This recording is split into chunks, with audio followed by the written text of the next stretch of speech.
오늘 말씀 제목 함께 따라할까요? 내니 두려워하지 말라.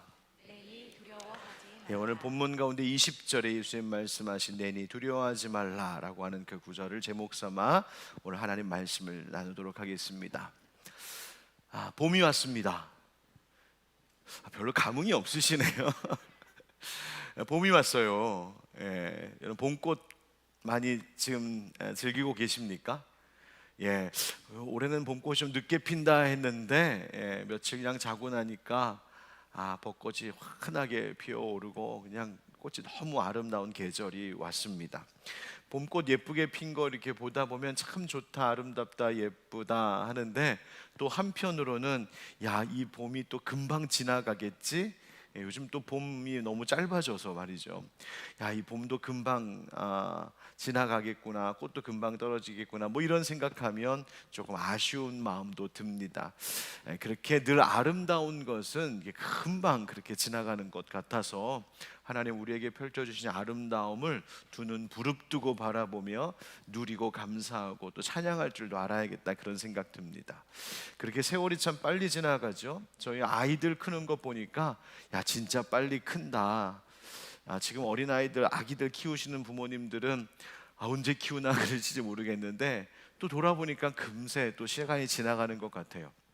저희 아이들이요 이제 10대를 지나고 좀 있으면 이제 20살을 되니까 얘네들이 요즘 무슨 이야기 종종 하냐면, 아빠 나는 어른이 되면, 그러니까 성인이 되면 쉽게 얘기하면 19금을 이제 뛰어넘어서 이제 자기 성인이 되면 나는 이런 것도 해보고 싶고 저것도 해보고 싶고 뭐 이런 얘기를 막 많이 해요. 나는 이렇게 살 거고 저렇게 할 거고 뭐 그런 얘기 듣다 보면은요 아빠의 마음속에 이런 생각 듭니다. 뭐 이런저런 좋은 꿈들을 막 이야기하면 참 좋다, 기특하다 하면서 그래서 격려하기도 하고 또 응원도 하고 그럽니다. 그런데 한편으로는 이런 생각도 듭니다. 애들한테는 잘 얘기 안 하는데 한편으로는 이런 마음도 듭니다. 인생이 네 생각대로 되나 한번 보자. 여러분 그 무슨 말씀인지 아시죠? 삶이요 생각같이 다 되는 것 같지가 않아요. 때로는 내 인생에 내 생각, 내 마음, 또 내 힘으로 되지 않는 것들이 있는 것을 점점 깨닫게 되는 것 같습니다. 여러분 우리 인생이 성숙해진다 혹은 성장한다, 뭐 깊어진다, 여러분 이것이 무엇을 이야기하는 것일까? 여러분 인생이 성숙해지고 성장해 간다는 것, 그것이 갈수록 나이가 들어갈수록 내가 할 수 있는 것이 더 많아진다. 어려서는 이제 그렇게 생각하는 것 같아요. 저도 어렸을 때 생각해 보면 성인이 되면 이것도 할 수 있고 저것도 할 수 있고, 어려서 못하던 거 내 마음대로 할 수 있는 거, 할 수 있는 것이 많아지는 것에 대한 기대감이 있었거든요. 그런데 세월이 흘러가면서 보니까 진짜 성숙해진다, 성장한다는 것은 그 반대의 깨달음을 더 갖게 되는 것 같아요. 내가 할 수 없는 것이 더 많구나, 내 힘으로 안 되는 것이 참 많구나라고 하는 것을 더 깊이 깨달아감을 통하여서 그것이 성숙함이 되고 지혜도 되는 것 같습니다.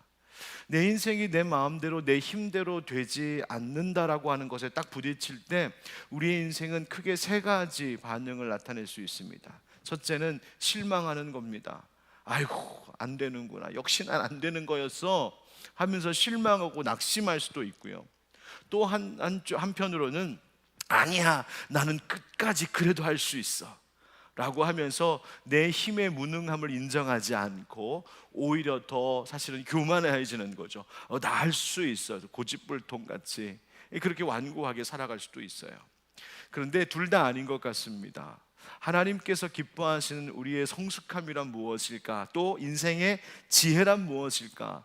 내 생각대로 되지 않고 내 힘대로 할 수 없는 것이 많음을 깨닫게 될 때 우리에게 있어서 참된 지혜란, 힘이란, 나는 할 수 없지만 하실 수 있는 분이 계심을 바라보는 것입니다.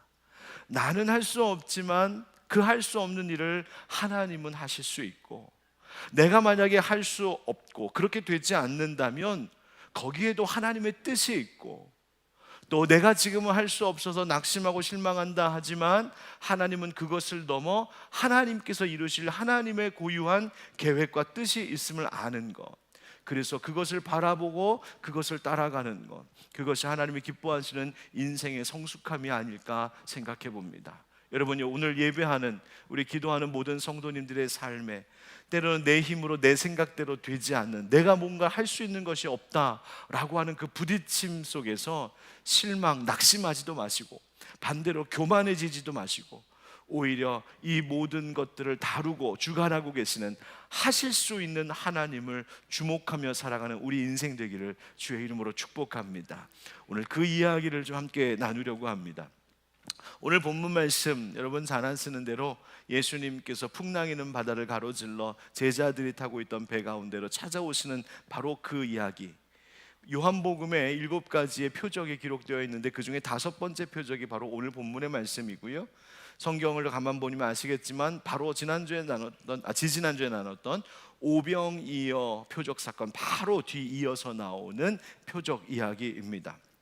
오병이어의 기적을 경험한 사람들의 반응이 무엇이었냐면, 성경에 보니까 예수, 와 저분 대단한 분이네, 아무것도 없는 곳에서 그 작은 물고기와 떡 가지고 이 수많은 사람들을 먹이시는, 기적을 일으키시는 능력자, 선지자, 와 대단한 분, 아 저분을 우리의 임금으로 삼으면, 왕으로 삼으면 우리 인생 살만하겠다, 우리 민족 회복할 수 있겠다, 그 기대감이 막 일어나기 시작했습니다. 그래서 15절 말씀, 오늘 본문 바로 앞에 있는 15절 말씀에 보면 이렇게 기록되어 있어요. 그러므로 예수께서 그들이 와서 자기를 억지로 붙들어 무엇으로 삼으려는 줄 아시고, 임금으로 삼으려는 줄 아시고, 그 다음이 중요합니다. 그 다음, 그래서 예수님은 어떻게 하셨다는 거예요? 다시 혼자 산으로 떠나 가시니라. 아멘. 다시 혼자 산으로 떠나 가시니라. 예수님께서 아마도 이 순간에, 지금 이 일을 딱 당하셨을 때에 예수님이 40일 금식하셨던 그 광야에서 사탄에게 받았던 유혹과 비슷한 영적 공격이 다가옴을 느끼셨던 것 같습니다. 바로 이 땅에서의 권력을 기대하게 하는 유혹, 바로 그것이죠. 아마 제자들, 예수님 곁에 있었던 제자들은 더했을 것 같아요. 엄청난, 상상할 수도 없는 이 엄청난 기적이 지금 눈앞에서 일어나고, 수많은 사람들이 그곳에 열광하고, 그래서 자신들이 따르겠다고 결단한 그 예수님을 자기들의 왕으로 지금 삼으려고 하는 이 여론, 이 대중의 여론을 딱 보는 순간 아마 제자들은 어깨에 이제 힘이 팍 들어가기 시작했을 거예요. 옳지, 바로 이거지, 올 게 왔구나, 이제 우리의 시대가 왔구나, 막 이런 생각이 막 부풀어 올랐겠죠. 그런데 예수님께서 이때에 전혀 다른 방향으로 길을 선택하십니다. 그것이 뭐냐면, 제자들로 하여금 바다를 건너 벳세다로 넘어가게 하시는 거예요. 여기 있으면 안 된다. 그래서 동일한 사건을 다루고 있는 마가복음 6장의 45절 말씀을 보면 이렇게 기록되어 있어요. 마가복음 6장 45절에 예수께서 즉시 제자들을 재촉하사 자기가 무리를 보내는 동안에 배 타고 앞서 건너편 벳세다로 가게 하시고, 예수님의 제자들을 재촉하셨답니다. 그리고 무리를 흩으시고 보내셨다는 거예요. 제자들이 지금 이러한 상황 가운데 취해 있고 빠져 있는 것이 결코 좋은 것이 아님을 예수님은 아신 것이죠. 그래서 제자들은 바다 건너편으로 보내시고 모여있던 사람들은 다 흩으셨다는 거예요. 당신은 어디로 가셨다? 다시 혼자 산으로 가셨다. 왜 가셨을까요? 기도하러 가신 거죠. 예수님 기도를 통해서 아버지 하나님과 대화하기를 원하셨어요. 여러분 잘 보십시오.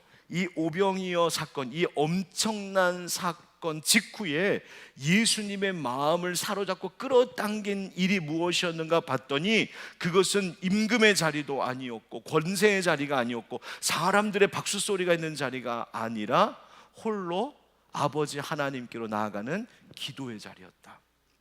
여러분, 예수님은요 지상에 계신 동안에 끊임없이 기도하셨던 분이십니다. 바로 이것이 예수님이 어떤 분이신지를 우리로 하여금 알게 하는 장면이에요. 예수님의 관심, 예수님의 초점은 항상 어디에 맞춰져 있었냐면 아버지 하나님께 맞춰져 있으셨던 분입니다. 여러분 잊지 마십시오. 따라합시다. 예수님은 기적의 자리에서 기도의 자리로 옮기셨습니다. 어디에서 어디로 옮기셨다고요? 기적의 자리에서 기도의 자리로. 예수님은 기적의 자리에 있으셨습니다. 그게 주인공이셨어요. 그러나 거기에 빠져 취해 계시지 않으셨습니다. 그 뒤에 찾아올 수 있는 영적 공격들을 아셨어요. 예수님은 거기에 머물러 계시지 않고 항상 예수님은 다시 제자리로 돌아오셨는데 그 제자리가 기도의 자리였어요. 예수님은 높아짐의 자리에 머물러 있지 아니하시고 항상 낮아지는 자리, 바로 하나님 앞에 엎드려 기도하는 자리로 옮겨오셨던 예수님. 바로 예수님께서는 사람에게 집착하셨던 분이 아니라 하나님께 의존하셨던 바로 예수님의 성품을 우리에게 말해주고 있습니다. 여러분, 우리에게 있어서 기도의 자리란 어떤 곳입니까? 여러분 지금 오늘 기도하는 자리에 오셨는데 이 기도의 자리가 여러분의 어떤 의미이십니까? 이 기도의 자리, 내가 원래 있어야 하는 자리로 인식하십니까? 아니면 세상 일 하다가 잠시 들르는 자리로 인식하십니까? 내가 항상 돌아와 있어야 할 자리로 생각하십니까? 아니면 내가 가야 할 때가 따로 있는데 가는데 조금 도움 좀 얻어보려고 혹은 좀 쉬었다 가려고 오시는 자리라고 생각하십니까? 여러분, 기도의 자리는 그런 곳이 아닙니다. 기도의 자리가 본래 우리가 있어야 할 자리입니다. 기도의 자리가 항상 다시 돌아와 있어야 할 자리입니다. 여기가 원점이고요, 여기가 베이스 캠프이고요, 여기가 출발점입니다. 그러니까 여러분, 기도한다라고 하는 것, 이 인생을 바라보면서 기도라고 하는 것을 통하여 인생관을 자꾸 전환해야 될 필요가 있습니다.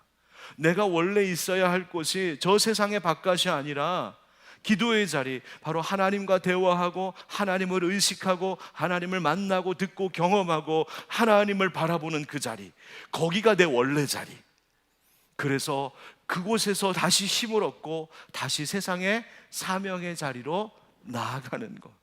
여러분, 우리에게 바로 기도의 자리가 그런 의미이기를 주의 이름으로 축복합니다. 여러분, 예수님이 그렇게 사셨다는 거예요. 기적의 자리에 머무르지 않고 기도의 자리를 찾으셨다.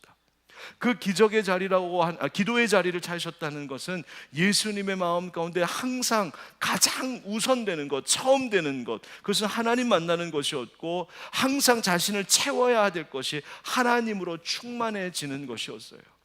여러분, 하나님으로 늘 충만한 여러분 되시길 축복합니다. 우리가 아까 한 30분 가까이 찬양하고 오늘 또 말씀 이제 듣고 또 그 말씀 붙들고 이제 우리가 기도하고, 여러분, 이것이 뭘까? 이것이 뭐 하는 일일까? 한마디로 말하자면 우리를 하나님으로 채워가는 시간입니다. 세상에서 세상 일에 빠져서 다 소진해봤던 영적인 힘들, 세상 것에 빠져 있다가 세상 것으로 물들고 채워졌던 나를 정리하고 씻어내고 비우고 다시 하나님으로 나를 채우는 것. 왜 그것이 필요할까? 바로 그때에 내가 할 수 없는 인생의 문제 앞에서 내 안에 가득 충만하신 바로 그 하나님이 하실 수 있음을 보게 될 것이기 때문입니다. 여러분, 기도하러 산에 오르신 예수님, 그리고 한편 이제 배를 타고 벳세다로 건너가고 있는 제자들인데요, 이것에 대하여 이때 어떤 일이 일어납니까? 오늘 본문의 17절 18절에 보면 배를 타고 바다를 건너 가버나움으로 가는데 이미 어두웠고 예수는 아직 그들에게 오시지 아니하셨더니, 그 다음 18절, 큰 바람이 불어 파도가 일어나더라. 아멘. 여러분, 한번 그림을 그려보세요. 여러분, 익숙한 말씀이니까 상상이 충분히 되시겠죠? 여기서 큰 바람 또 파도, 바로 한마디로 풍랑이 일었습니다. 이 제자들이 지금 풍랑을 만났던 이 시점이 언제인가 보면 마태복음에는 밤 사경에 이렇게 되어 있거든요. 이게 한 새벽 3시쯤 되는 시간입니다. 여러분, 새벽 한 3시쯤에 항해, 바다 배 타고 가보신 적 있습니까? 별로 그런 경험 없으시죠?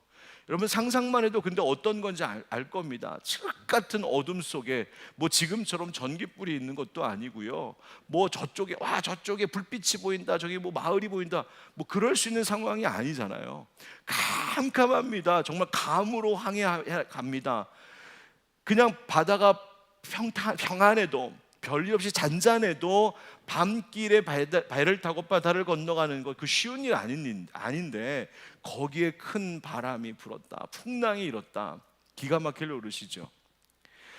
오늘 본문에 보면 17절에 무엇을 요한이 어떤 이야기를 넣었냐면 9절에 17절 끝에 예수는 아직 그들에게 오시지 아니하셨더니, 그러니까 지금 제자들과 예수님이 떨어져 있는 상황임을 이야기하고 있어요.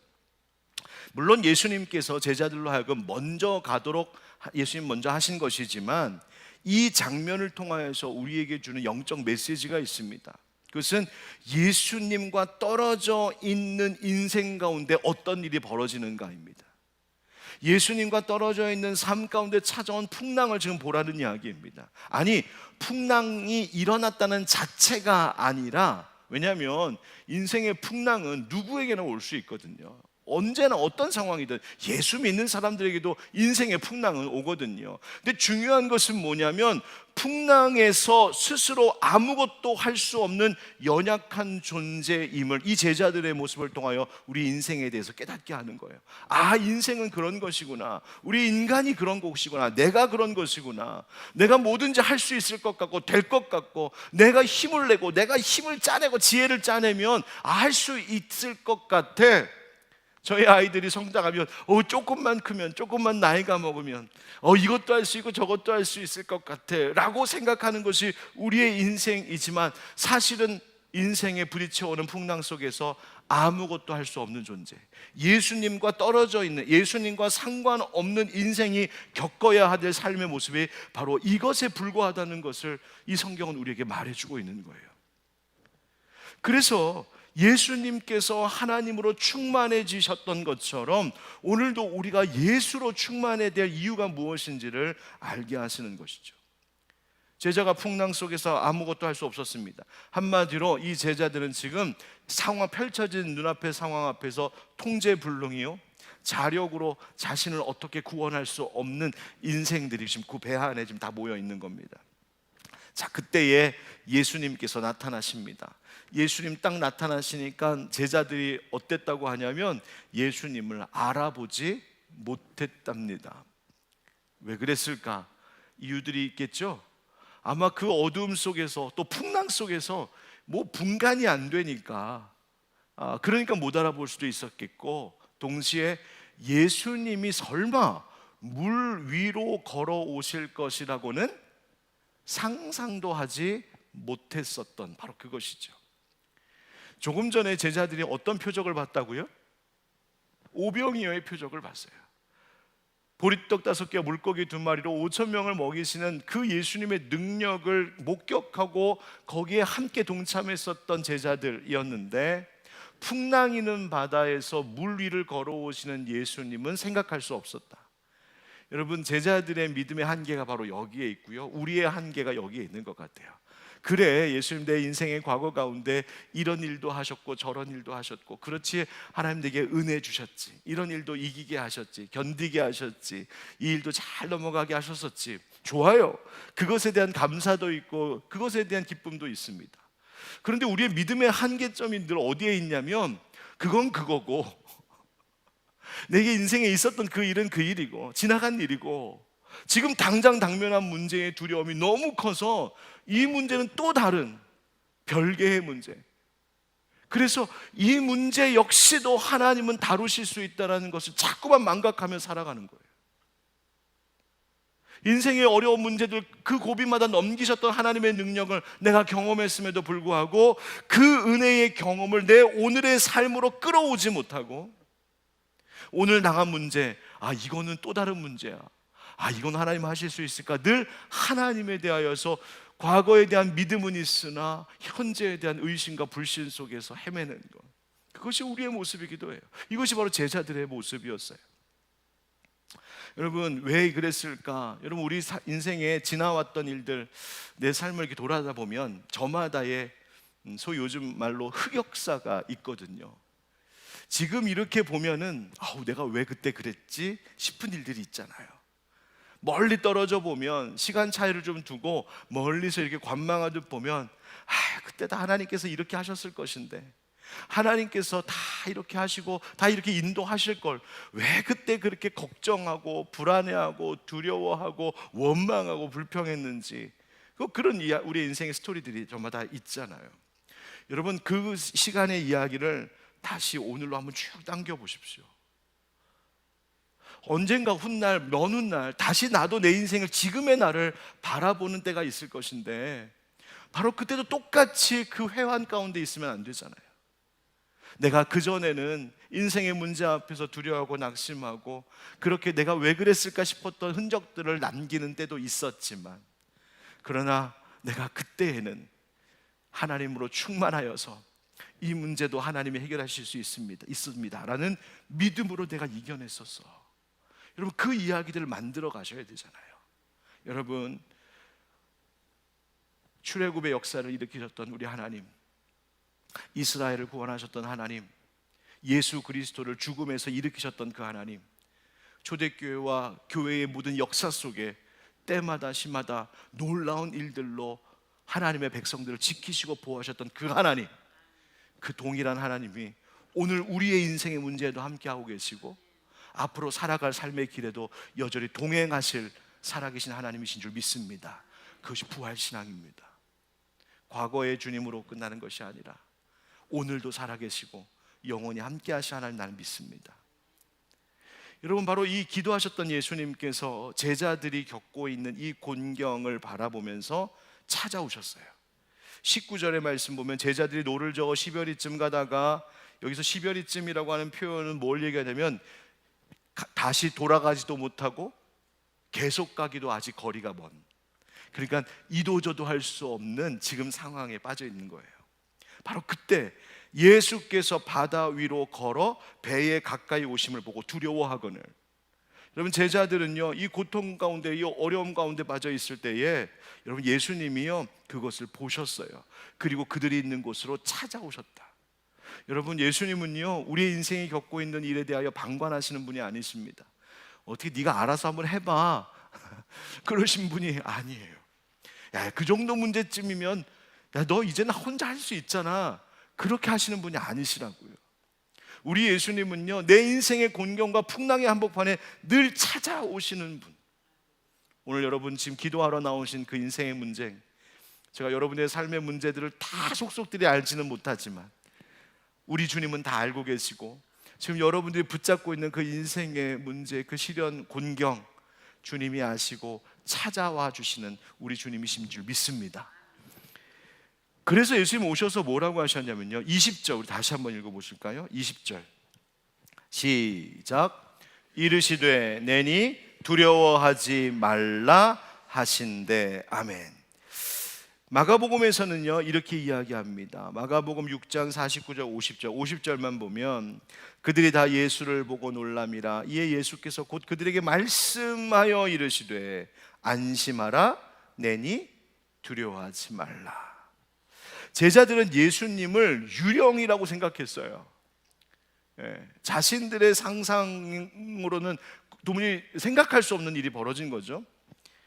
그런데 예수님께서 내니 두려워하지 말라 말씀하십니다. 그리고 가장 중요한 이야기는 바로 나임을 보라라고 하시는 거예요.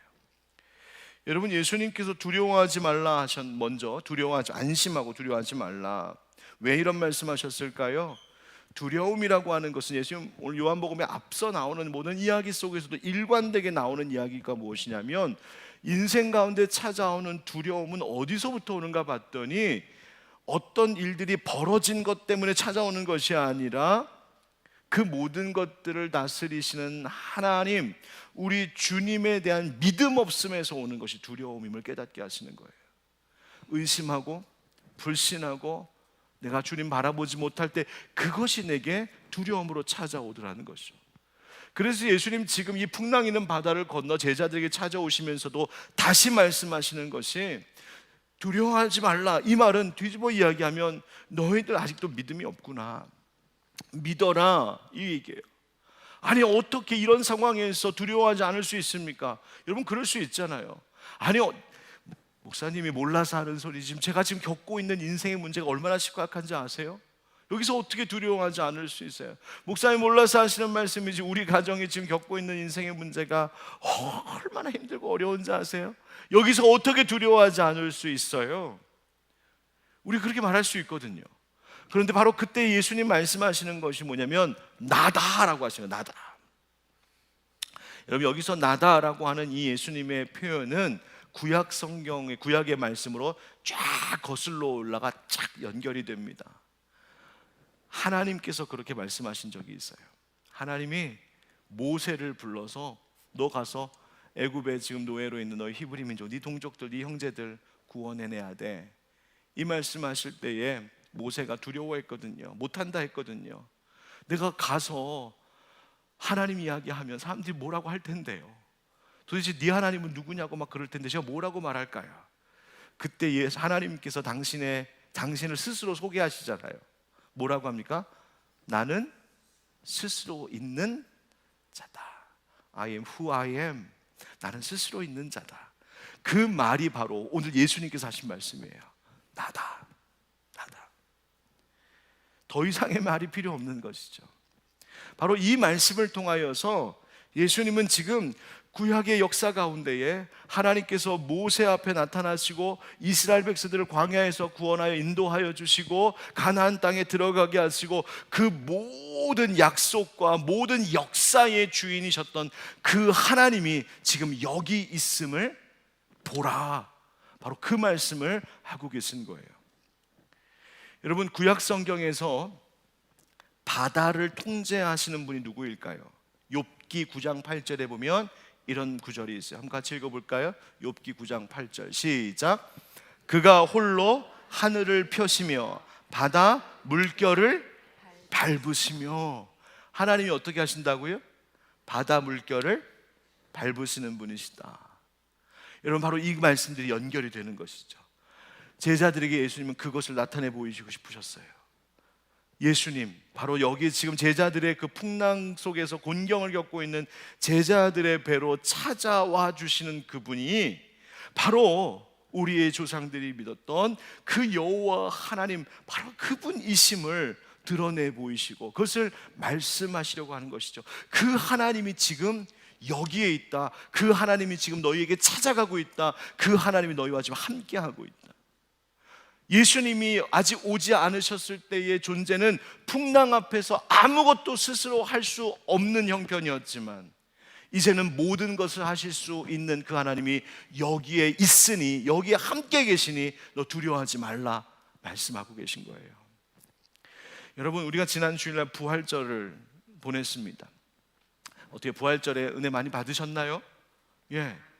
여러분, 그런데 우리가 부활절을 어떻게 보내냐, 이제 부활절을 지나고 사실 그 다음이 더 중요합니다. 부활절을 지나고 나서 우리는 자꾸만 이런 생각으로 빠져들 때 있거든요. 아, 부활절 행사 잘 치렀다.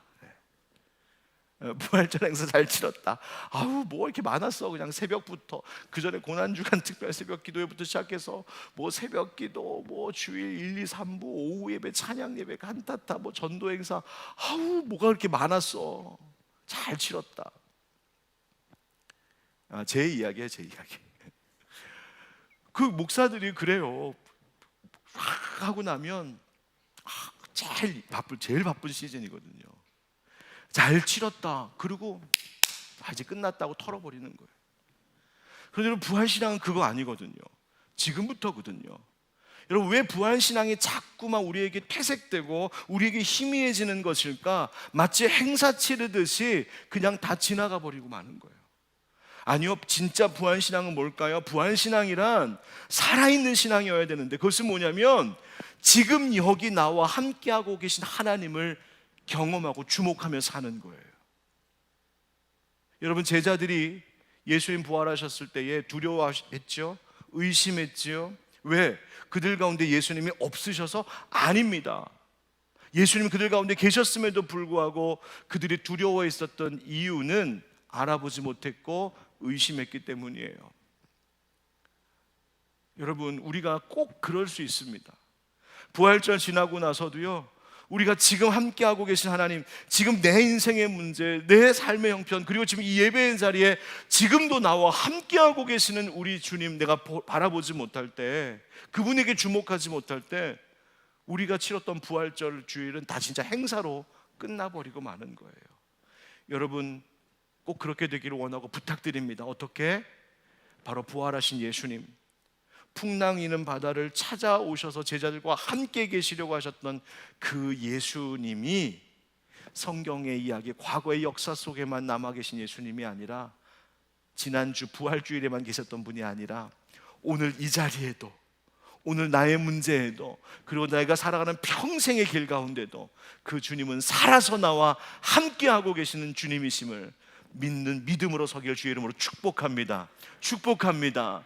여러분, 그 살아있는 믿음이 필요한 거예요. 우리의 일상 속에, 우리의 모든 생활 속에, 나의 사소한 모든 것 가운데도 지금 함께하고 계신 예수님이시구나, 그거 주목하며 살아갈 때 우리의 두려움을 이겨나가는 겁니다.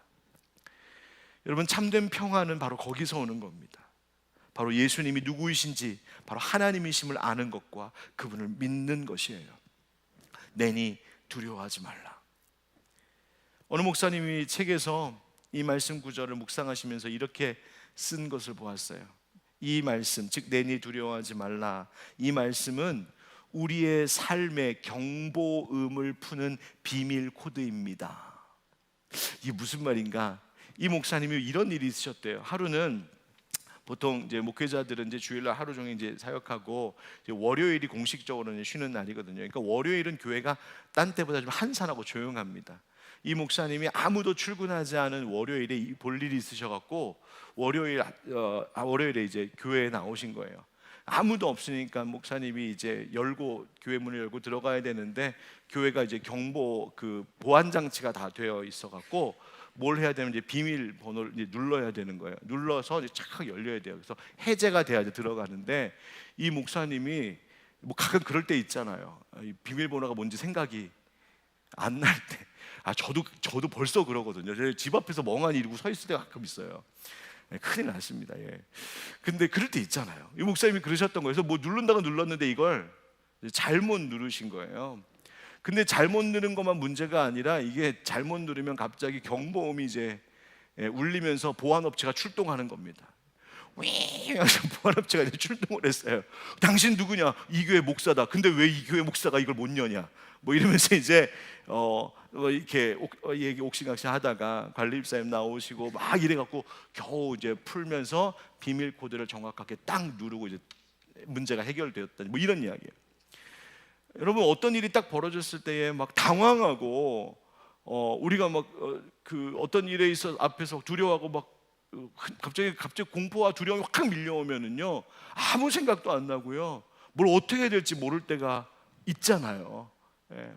바로 그때에 우리를 당황하게 하고, 우리로 하여금 아무것도 할 수 없게 하고, 우리로 하여금 무능력하게 만들어버리는 그 인생의, 세상의 경보음을 풀어주는, 해제하는 비밀 코드가 있으니, 바로 뭐다? 내니 두려워하지 말라.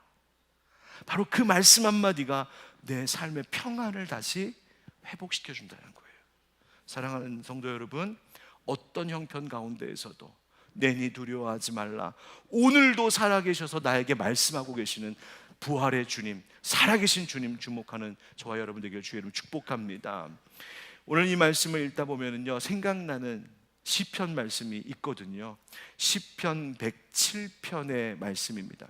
한번 띄워주시겠습니까? 시편 107편 23절부터 말씀인데요, 먼저 23절부터 25절을 제가 읽겠습니다. 배들을 바다에 띄우며 큰 물에서 일을 하는 자는 여호와께서 행하신 일들과 그의 기이한 일들을 깊은 바다에서 보나니, 여호와께서 명령하신 즉 광풍이 일어나 바다 물결을 일으키는도다.